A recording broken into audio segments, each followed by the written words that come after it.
it is the second session of Abantu Voices Fireside Chat. And as I've mentioned, our original guest was not able to make it tonight. And a friend, and also a fellow South African actually, has opted to help me out and just fill this gap. But it's not just about filling the gap.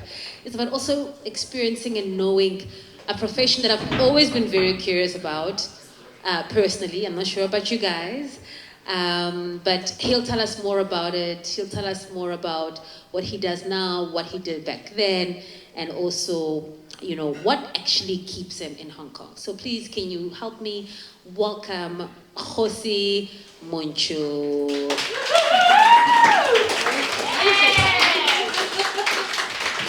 Oh my God, I love this guy so much, by the way. You know, we have the same sort of energy, actually. I remember the first time I met him. It was in my building, right? Yeah. Yes. And my neighbor was so excited that we should meet. It's like, oh my God, it's another South African. The neighbor is Dutch, very sweet lady. Shout out to Esther. And she's like, oh no, you have to meet this person. And I'm like, oh, okay, fine. And I meet him, and I'm like, yes. Energy, we are matched, perfect. But Kgosi, thank you for this very unexpected, impromptu, improvise. But I do wanna hear more about what you do. You are a Pilates instructor in Hong Kong. I feel like there are a lot of people that do that, but you are the first black male Pilates instructor that I know, right? So before we get into that, tell us about Kgosi. Which part of South Africa do you come from? And how was, you know, growing up like for you? Is this on? Yeah. Sorry, I am quite nervous because this was unplanned, totally, as Lirandzu mentioned. I come from South Africa. I was born 50 kilometers south of Joburg, which is in the Wild Triangle. And later on, my mom remarried, got married for the second time, and we moved to Joburg, Soweto, to be precise. So that's where my story kind of, I think, I always say to friends that my mother getting married the second time was the best decision ever. That changed the trajectory of my life. On my mom's side of the family, I come from a family of teachers. My stepdad was a bit more, he was more old-fashioned, but also open-minded at the same time. So I learned a lot from him. I always say that I wouldn't be the man that I am if it wasn't for him. There's also these books lying around.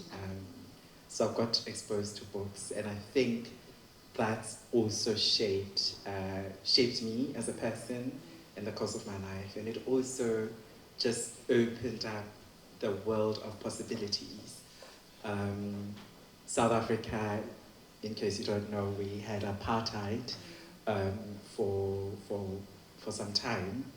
And so, you know, so our world was shaped by what was around us. And through books, I discovered that actually there's another world that exists beyond this. I don't necessarily have to conform to what society thinks I should be and shouldn't be. Wow, I love that. I mean, I can already see the sort of like influence books have had on you. Just, I mean, he took us through such a journey in the first answer. And thank you for that, Kgosi. So you're in Hong Kong now, right? But you mentioned that, you know, you come from a family, a lineage of teachers. And then you also realize that this doesn't have to be my reality. But you were in careers that did not necessarily fit your reality now. Tell us a bit more of that, and which part of the world was that? I'll answer the best that I can. I'm not sure if I understood the question completely. But coming from a family of teachers, I thought, I don't want to be a teacher, actually. There's enough teachers in the family. And I wanted to study public relations or marketing. I thought I would have been very good at it, if I can say so myself. And then, so I was like, okay, what's a compromise? A compromise was studying accountancy. So that's where the kind of difficulty came in. And through a series of events, I went and I lived in England as an accountant. When I came back from London, I was in South Africa for about 15 years. When I came back, I realized that actually accountancy isn't for me. And books were such a big part of my life. And I thought, well, I mean, whilst I'm thinking about what I want to do next, maybe I should go and work in a bookstore. So I ended up staying there for about 9 years, which was really, really amazing. I got to meet international best-selling authors, Alexandra McCall Smith, to think of one, and Jackie Collins. She was amazing, and several others. But anyway, 2008, 2009, the world economic crash happened. South Africa, we were a bit slow in being affected because we're so, what is the word I'm looking for? Insulated. Insulated, yes, yes. And so, but then when it did finally hit, one of the things that happened, books are really expensive in South Africa, and the majority of people that had the buying power were leaving South Africa.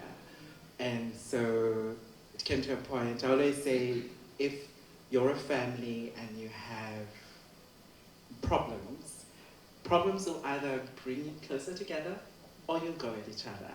And the company that I was working for, you can guess what happened, and I thought, okay, this isn't for me, I need a break from this. So meanwhile, what was happening in the background was that as I was buying books for the store, because each branch, each manager was in charge of choosing books according to the market around you. When I say market, South Africa is, it's very fractured society. You can find, within a 5-kilometer radius, you get different sets of people. The market, I was catering for a Jewish market because the area that the bookstore was in was predominantly Jewish. And so every time when I was buying books on, Pilates is good for your bad back, came up over and over again. I so happened to go to a gym that was offering Pilates. And because I swam on a daily basis, I swam every morning. It so happened, a lot of coincidences as you'll see. The person that I swam next to was a master trainer for Pilates. So in between laps, we used to chit chat, oh, so what do you do? And, oh, okay, cool, I'm doing Pilates at the gym, kind of thing. And so one day she was like, oh, I need somebody to be a body in a Pilates studio. Would you be interested in coming? I was like, yes. Sorry, do you say a body? A body. Oh, sorry. Let me expand. Please do. So what generally happens is that if you're a teacher or training to become a teacher, there's a series of exams that you have to do. And so they will need somebody who's got some experience in doing Pilates. So there's a guy called Greg. He was going through his intermediate exam, and they needed a body to practice, and I was that body.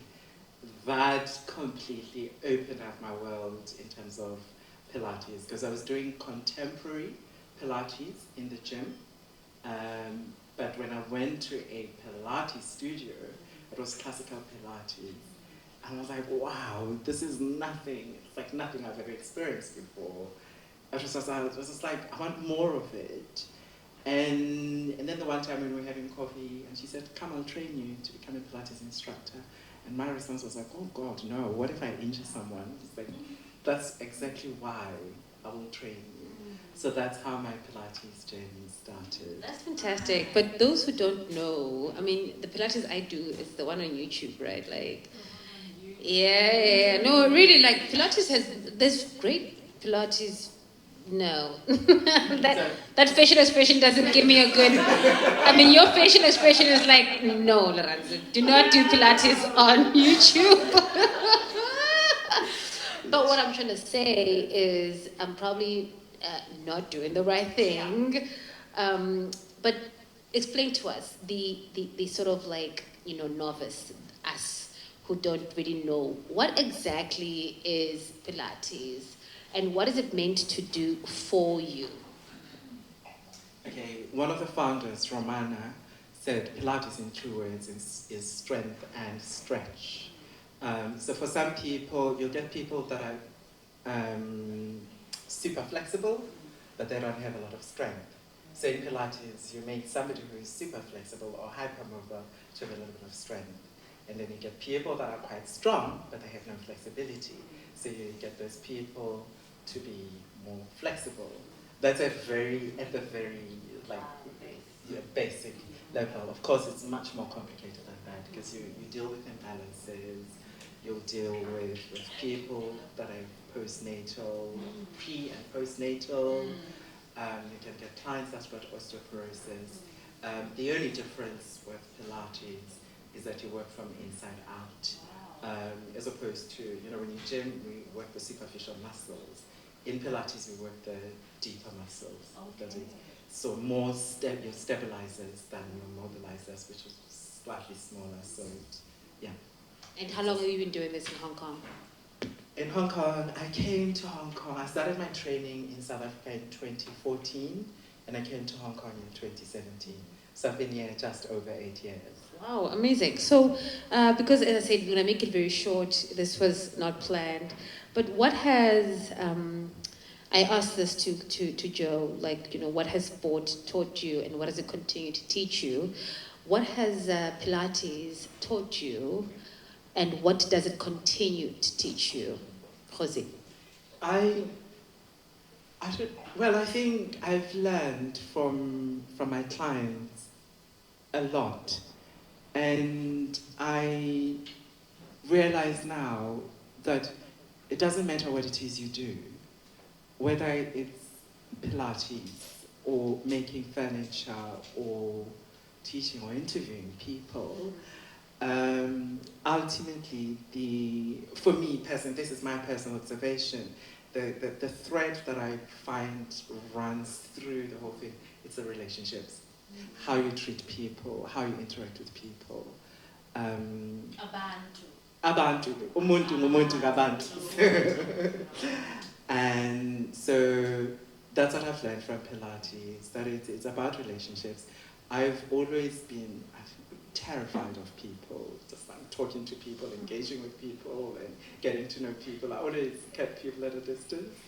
I think as I've gotten older, you realize that there's the I in everyone, and then you get to know people, and that's one thing I've learned, like each person is different, what makes them tick, and over time, just engaging with people where they're at, that's what I find most satisfying.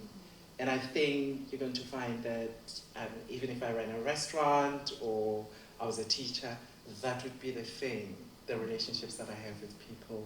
I hope I've answered your question. Absolutely, you've answered all my questions. I'm actually just sitting here and thinking, he was actually the perfect person to come here. Yeah. So many, nuggets that you are throwing away, and we're really just soaking them up, and we're so proud that you're able to speak with such passion about your passion, and it makes us passionate. I'm going to open up the floor to some questions. You're a Pilates girl. A Pilates? I respect you so much for your profession. Here you go. Yes. I respect Pilates so much, but I cannot. With Pilates, it's like yoga, it's slow and painful, and personally, I'm just not into it. I do have a question for you though, if you do have time. I would like to ask you, so right now there's a Pilates craze on social media. Everybody wants to be involved in Pilates. Yes, on YouTube. Right? You see Lirandzu's doing Pilates. And what I do find, and I'm on a bit of a gender role today, but what I do find is that women are more inclined to join a Pilates class than men, right?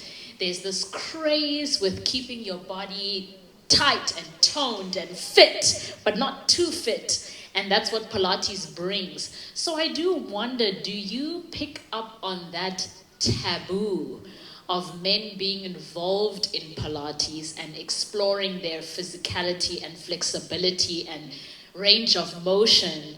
Do you see that? And if you do, how do you plan on changing that ideal that Pilates is for the girls? Yeah.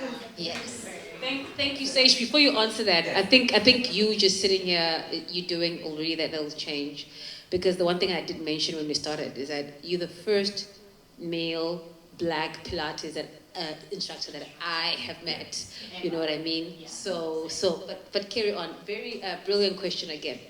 So, well, actually, I think most people don't know is that Pilates was a man. Joseph, it was founded by a man, and he trained prisoners of war in England. And it was men. If you do Pilates, it's quite hard. Yes. That's because it was designed by men, especially classical Pilates. Yes. It's unforgiving, it's relentless. But what happened, what happened is that because of marketing, it was, I think one of the main founders, Romana, was a ballet dancer, and she worked with Joseph Pilates and had like a hip injury or something, and then within a couple of sessions that was sorted. So because of that, it attracted a lot of ballet dancers. Ballet is quite glamorous on the outside, but then because of that, then it attracted celebrities, kind of thing. It's actually just marketing. Once people start doing Pilates, you realize it's actually not easy, especially classical Pilates. Yeah. So as to whether I don't think I'm there yet where I can change and influence society. Maybe the question is, how do you I know that you work in a studio, but you also do your private lessons. With the people that you are instructing, teaching, how many of them are males in comparison to the females? I used to have quite a few men, but then with the pandemic, a lot of expats left. So it's gone down. I've got maybe about 4 male clients, so which is nice to work with. It's usually the wives that say you have to go and do Pilates, but then once they see the benefit, they get so hooked on it. They tell their friends. And their friends tell their friends. I've got an 8-year-old client. Wow. He started doing Pilates with me when he was 77. Wow. So we've been working out together for 3 years. Yeah. That's because of golf. Because his golf improved. And he says, what are you doing differently? He says, I'm doing Pilates. Wow. So he comes for Pilates. What about your back injury? Has it been sorted? I can do back bends now. So okay. So it helped a lot. Okay. With my bad back. As with most things, you can't have one healthy meal and think, oh yeah, that's it. You've got to keep at it. If I don't exercise, then it comes back. So you need to keep doing Pilates. Right. Maybe just the last question, and then I think I'd be doing you a disservice if I don't allow you to tell us where we can access this, medicine that you're dispersing. So is there anybody that has a question? Come on, Dana. You got a question? How's your Pilates going, girl? Sorry, Mimi, can you just give it that? Yes, of course. Thank you. Hi, everyone. I'm Dana. I'm from Hong Kong.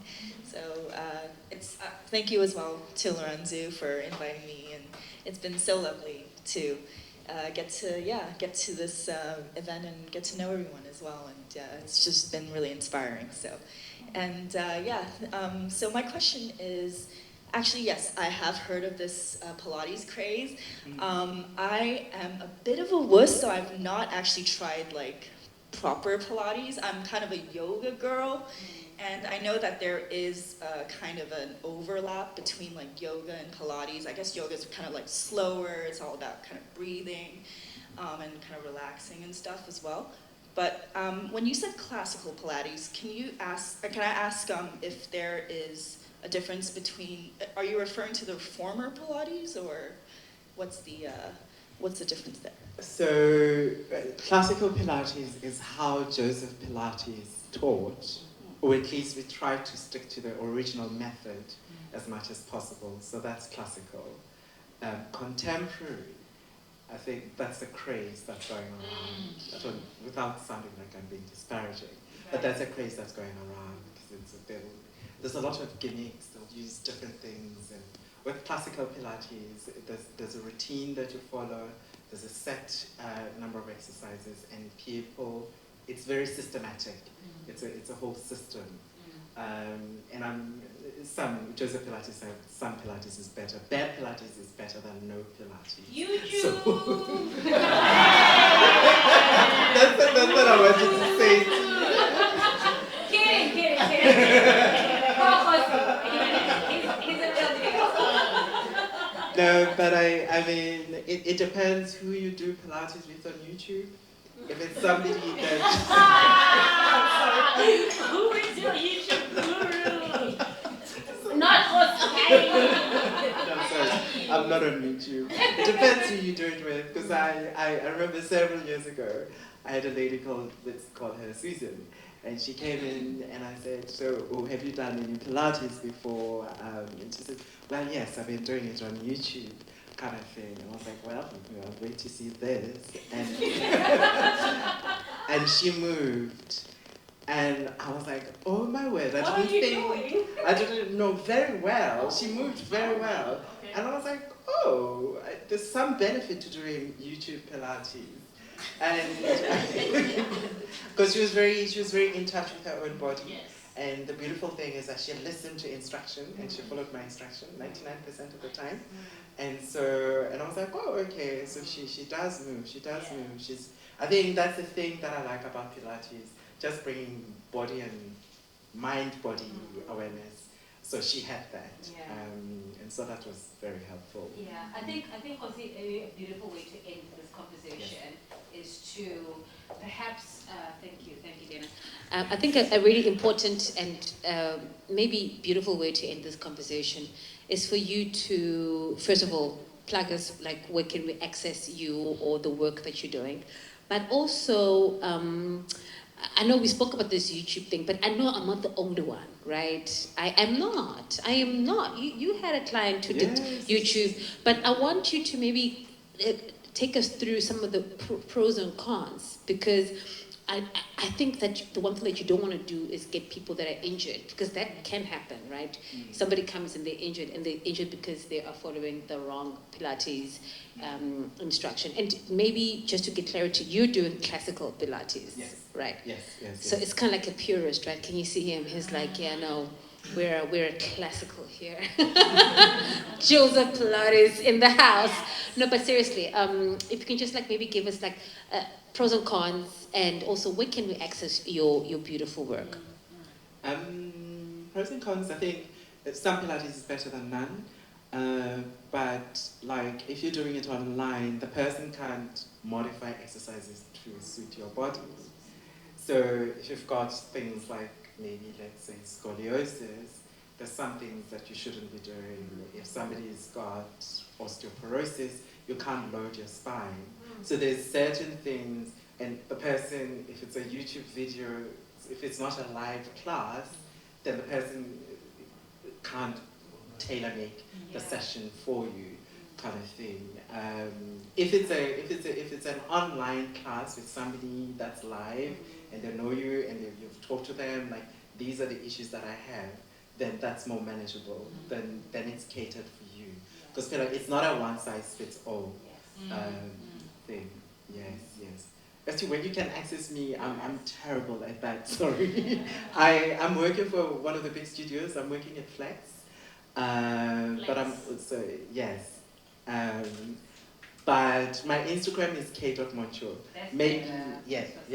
Thank you. So maybe k.moncho. k.moncho. Yes. Just contact me via my Instagram.